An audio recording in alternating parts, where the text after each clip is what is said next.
뉴스다이브에서는 첫 광고하는 비교원입니다. 지금 화면에 보시면 너무 큰 글씨로 적혀있네요. 128만 원. 자, 3년 이상 같은 인터넷 통신사 사용 중이라면 비교원 한번 생각해 보시기 바랍니다.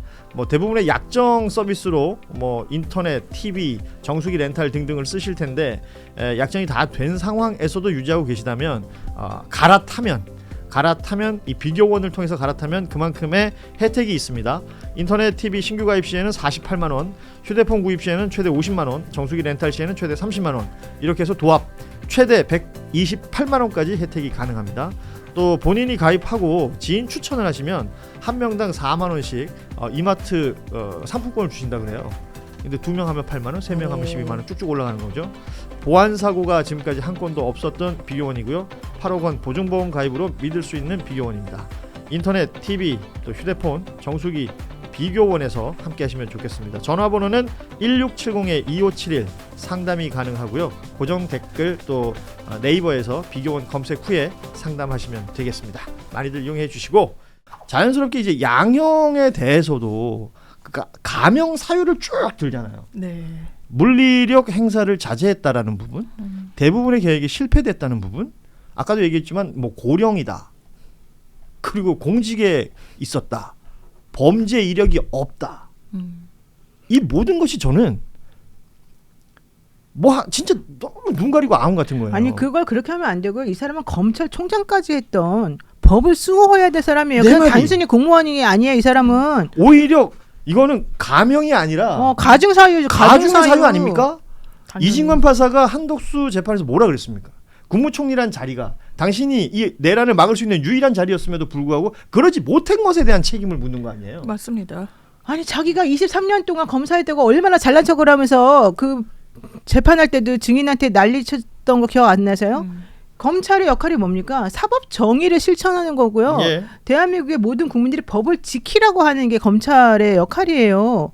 본인이 그거 했다고 잘난 척했으면서 그걸 안 지켜가지고 자기가 이모와 이꼴이 됐는데 우리 국민들을 이렇게 힘들게 만들었는데 그거를 갖다가 가명사유를 써준다고요? 말도 안 되는 거죠. 그리고 가명사유 중에 장기 독재를 꿈꾸진 않았다는 취지로도 언급은 하는데 저는 이 좀 아니하다고 생각했어요. 친위 쿠데타를 일으켰어요. 주권자가 최고 권력으로 선출해줬는데 그 권력을 쥐고서는 군 특수권자로서 국회에 군을 보냈어요.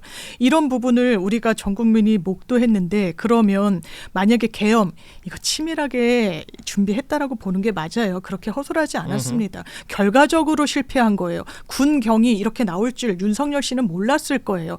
그런데 이 부분과 관련해가지고 만약에 성공하면 자기 임기 딱 끝났을 때 이제 저 임기 끝났으니까 선거로 다시 민주주의 질서 회복해가지고 정권 바꿀 수 있는 그런 선거를 하시죠라고 윤석열이 했을까요? 그 선택이 맞습니까? 그 판단이 직연 재판부한테는 깔려 있는 건데 아니 장기 독재를 했다고 보는 게 역사적으로나 정체적으로나 사회적으로나 이게 온당한 판단이에요. 그런데 그런 현실인식이 대단히 결여돼 있다. 이진관 판사가 한덕수 재판에서 했던 얘기를 좀 읽어드리겠습니다. 내란 행위 자체는 몇 시간 만에 종료가 됐으나 이는 무엇보다도 무장한 계엄군의 맨몸으로 맞서 국회를 지켜낸 국민의 용기에 의한 것이다.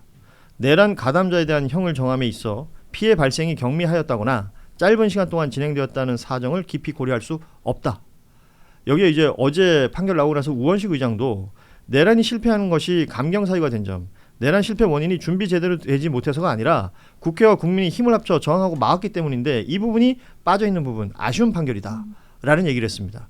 직연 판사의 판결 그 어디에도 국민이 등장하지 않습니다. 맞아요. 바로 그렇다니까요. 이게 가장 큰 왜곡이에요. 국민에 대한 공감 능력이 없고 우리가 왜 분노하는지에 대해서 이분은 분노를 안 하기 때문에 국민을 안 쓴 거죠. 기본적으로.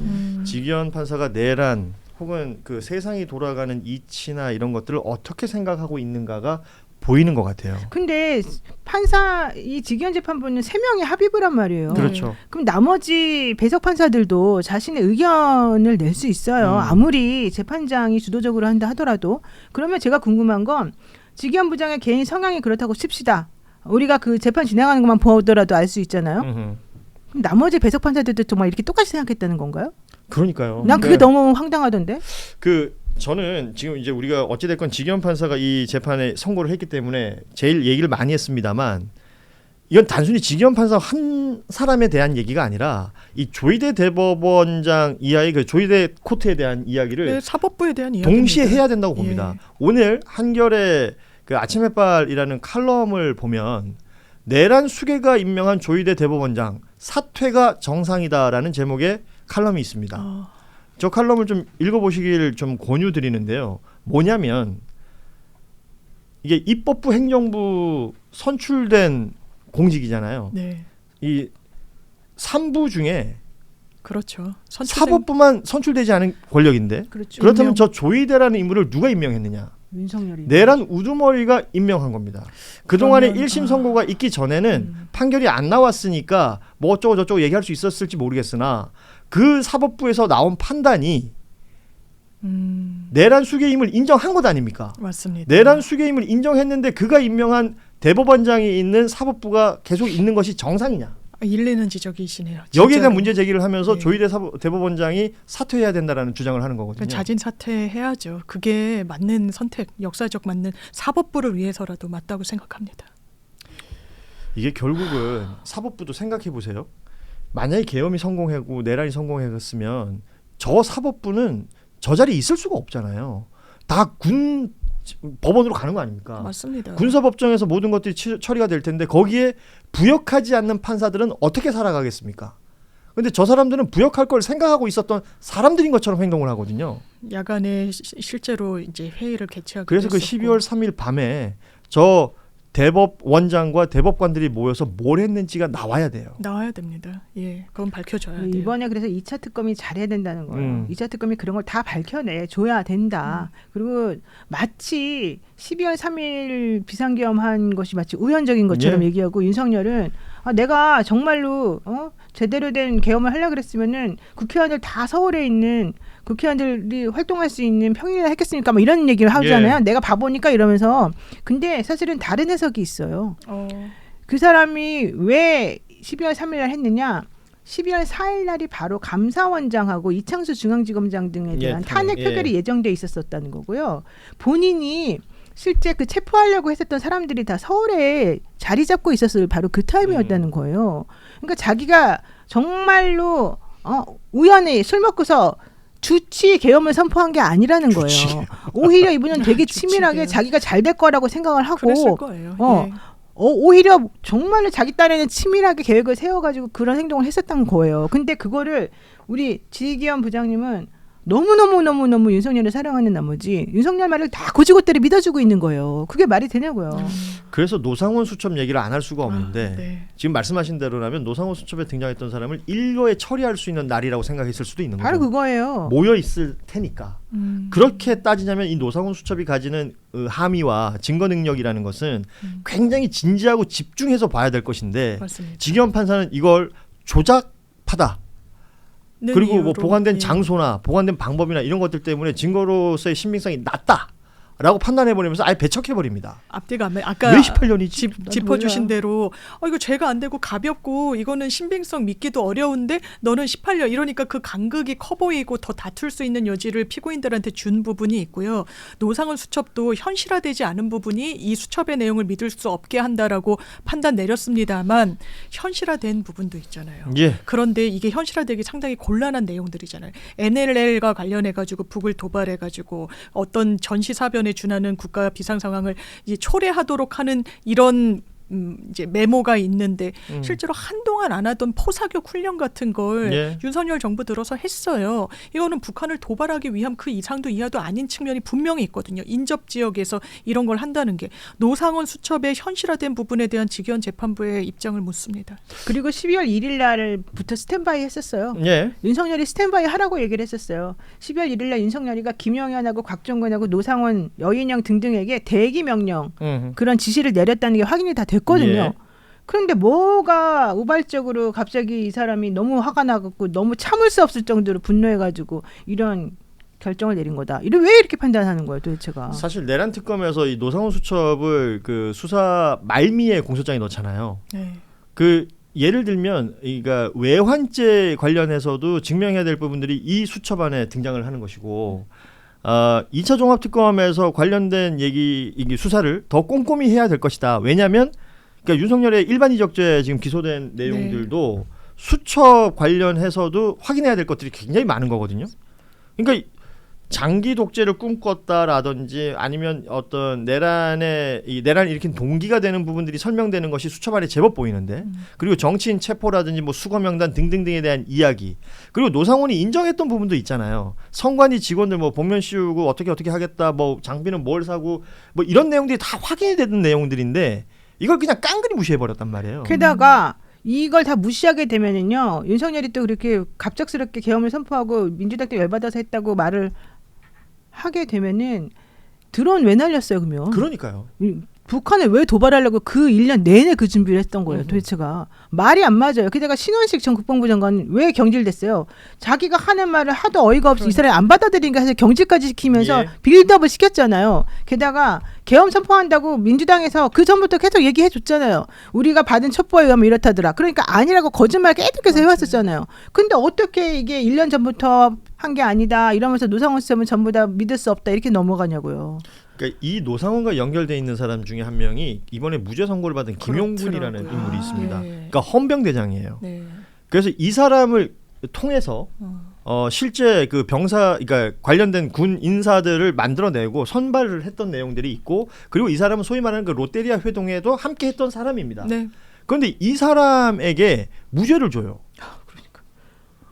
그러니까 실질적으로 제2수사단인가 이 노상원이 꾸미려고 했던 거 아닙니까? 네. 그럼 계엄이 성공했으면 이 소위 말하는 제2수사단이 수사를 통해 가지고 이 사람 저 사람 잡아가고 수거하고 하려고 했다라는 내용들의 정황 아니에요. 그렇죠. 맞습니다. 근데 이 사람은 왜 무죄가 되는 것이냐? 불법성의 인식이 없었다는 취지로 이야기를 하고 판단을 내렸는데, 이거는 이 정도 되면 불법성의 인식이 있었다고 보는 게 맞고요. 왜냐하면 롯데리아 회동 등을 통해 가지고 노상원과 굉장히 긴밀하게 교류했던 인물이고, 그리고 이 논리는 대법원이 일관되게 이 제시해왔던 기준과도 굉장히 배치가 됩니다.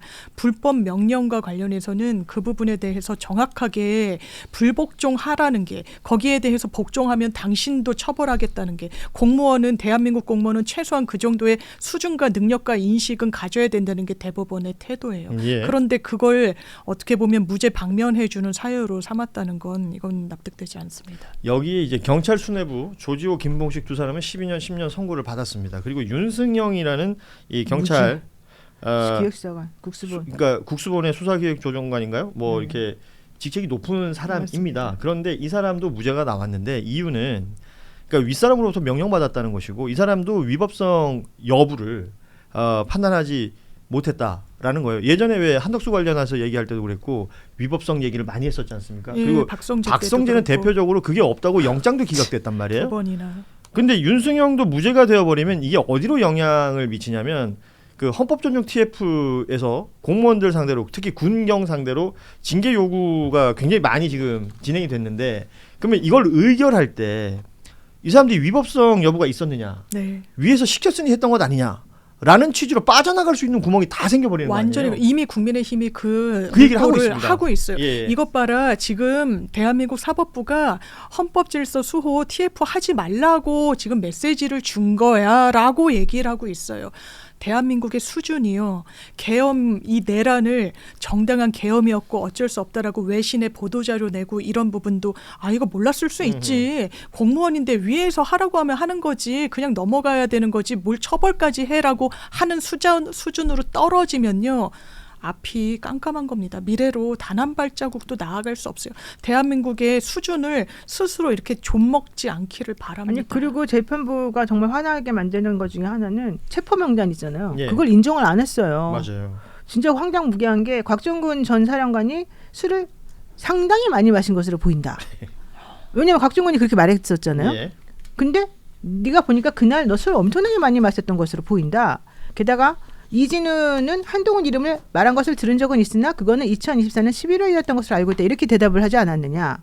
실제 여인영 같은 경우에도 한동훈 등에 대해서는 잘 모르겠다. 진술을 못하겠다. 이렇게 말했던 걸 보면 곽정근이 말했다고 해서 한동훈을 잡아오라고 쏴서 죽이고 싶다 이런 말 했다는 거는 인정할 수 없다. 이렇게 지금 판단을 해버렸고요. 예. 그 부분을 공서사실에서 삭제한다. 이런 말까지 해버렸어요. 그러니까요. 도대체 뭐예요? 자기가 왜 이런 짓을 하는 거예요? 그리고 조지호 전 경찰청장이 그때 비상계엄 해제 요구 의결을 임박을 하니까 이재명 그다음에 이재명 당시 대표 그다음에 우원식 의장 한동훈 대표 체포하도록 지시했다. 요 부분도 인정 안 한다. 그럼 다 그렇죠. 인정 안 해버리는 거야. 그냥 임의적으로. 그러면 여론조사 꽃에 진짜 무장병력이 갔었잖아요. 그럼요. 그건 뭘로 해석을 할 거예요? 그러면 그렇습니다. 이런 모든 내용들이 앞뒤가 안 맞다는 거예요. 그러면서 양형에서는 12년, 10년을 또 선고를 한단 말이죠. 그리고 경찰 수뇌부에 대해서 그런 얘기가 있고 그러면 그 지시를 받아서 행했던 사람들이 있는 거지 않습니까? 맞습니다. 그리고 정치 체포조 관련해서도 운영되는 것들을 우리가 지금 말씀하신 것처럼 쭉 확인이 되는 부분들이 있어요. 근데 이런 것들이 없었던 일처럼 만들려고 하는 겁니다. 그러니까 이런 것들을 지난 1년 이상의 시간을 국민들이 다 보고 있었는데 지휘현 판사는 어디서 무엇을 생각했길래 이렇게 판단했는가. 여기에 이제 논리적 허점들을 계속해서 지적하는 것이고 그게 양형 이유가 되어서 감형의 사유가 아니라 오히려 더 제대로 들여다봐야 되는 것 아니냐라는 얘기를 안 할 수가 없는 것이죠. 1심 선고는 1130쪽짜리 이 판결문을 보다 보면 중간중간에 턱턱 걸려요. 마지막에 무기징역, 윤석열 이 부분만 자꾸 남을지 모르겠고 언론에서도 이 부분만 부각시킬지 모르겠으나 그 내용을 들여다보면 이 내용 가지고 앞서 말씀하신 것처럼 피고인 윤석열 측 혹은 그 외의 여러 피고인들이 다음 재판 항소심에서 자신들의 논리로 삼을 것 같단 말이에요. 그러면 이걸 철저히 깨줘야 되지 않겠습니까? 어때요? 1심 선고가 난 판결을 가지고 항소를 갔어요. 그럼 항소심 재판부는 처음부터 다시 들여다봅니까? 아니면 1심에서 이만큼 해놨으니까 여기에 빗대어서 더 다른 걸 봅니까? 보통 지난번에 이재명 대통령 그 공직선거법 파기환송 사건 때 7만 페이지 읽었어요. 그러니까 우리가 볼 건 다 본다 이랬잖아요. 그게 무슨 뜻이에요? 그 얘기가 바로 좀 전에 질문하신 것에서 말을 하자면 1심 거를 인정을 하고 그냥 나머지 것만 봅니다. 사실 이 말이거든요. 그렇죠. 근데 추가된 내용들만. 이 내란전단 재판부나 이 사건은 되게 중요한 부분이기 때문에 사실 그렇게 보시면 안 되겠죠. 그래서 그렇게 안 될 거라고 이제 믿습니다. 그렇게 믿고 싶고. 그러니까 사실 우리가 계속해서 이 특검이나 이 공소유지하는 이 분들이 정말 잘해야 된다. 예, 그리고 변호사들이 재판 전략을 세울 때 가장 들이대기 쉬운 전략이 판결문이에요. 1심에서 이렇게 얘기하지 않았느냐. 판사님이 당신과 같이 속해 있는 이 법원의 판사님이 이렇게 판결을 했다. 이걸 갖다 대는 거 이상으로 더 좋은 게 어디 있어요. 그렇죠. 그러니까 지기현 부장의 논 거를 윤석열 시내가 120분 혹은 뭐 200분 충분히 활용하겠다. 1000% 활용할 것이다. 그렇다면 반대로 얘기하자면 공소유지를 해야 될 특검에서는 이 부분들을 깰 수 있는 논리와 주장을 계속해서 만들어 가야 되는 맞습니다. 것이고 그 과정이 만약에 비어있는 부분이 있다면 더 채워야 될 것이고요. 굉장히 중요하죠. 이 부분을 국민적인 요구가 계속 있어야겠군요. 이게 그럼요. 사실 네. 재판 진행되고 나서는 오히려 이제 약간 국민들이 뒤로 빠지는 느낌들도 있었고 관심도 좀 떨어질 수도 있는데 그래서는 안 되겠다. 그냥 무기징역이란 단어에 가려져 가지고 다른 내용들을 놓쳐버리면 안 되겠다. 맞습니다. 이거 굉장히 중요한 부분이라서 계속 말씀을 드릴 수밖에 없을 것 같습니다. 뉴스다이브에서는 첫 광고하는 비경원입니다. 지금 화면에 보시면 너무 큰 글씨로 적혀있네요. 128만 원. 자, 3년 이상 같은 인터넷 통신사 사용 중이라면 비경원 한번 생각해 보시기 바랍니다. 뭐 대부분의 약정 서비스로 뭐 인터넷, TV, 정수기 렌탈 등등을 쓰실 텐데 약정이 다 된 상황에서도 유지하고 계시다면 갈아타면 이 비교원을 통해서 갈아타면 그만큼의 혜택이 있습니다. 인터넷 TV 신규 가입 시에는 48만 원, 휴대폰 구입 시에는 최대 50만 원, 정수기 렌탈 시에는 최대 30만 원, 이렇게 해서 도합 최대 128만 원까지 혜택이 가능합니다. 또 본인이 가입하고 지인 추천을 하시면 한 명당 4만 원씩 이마트 상품권을 주신다 그래요. 근데 2명 하면 8만 원, 3명 하면 12만 원 쭉쭉 올라가는 거죠. 보안 사고가 지금까지 한 건도 없었던 비교원이고요. 8억 원 보증보험 가입으로 믿을 수 있는 비교원입니다. 인터넷, TV, 또 휴대폰, 정수기 비교원에서 함께 하시면 좋겠습니다. 전화번호는 1670-2571 상담이 가능하고요. 고정 댓글 또 네이버에서 비교원 검색 후에 상담하시면 되겠습니다. 많이들 이용해 주시고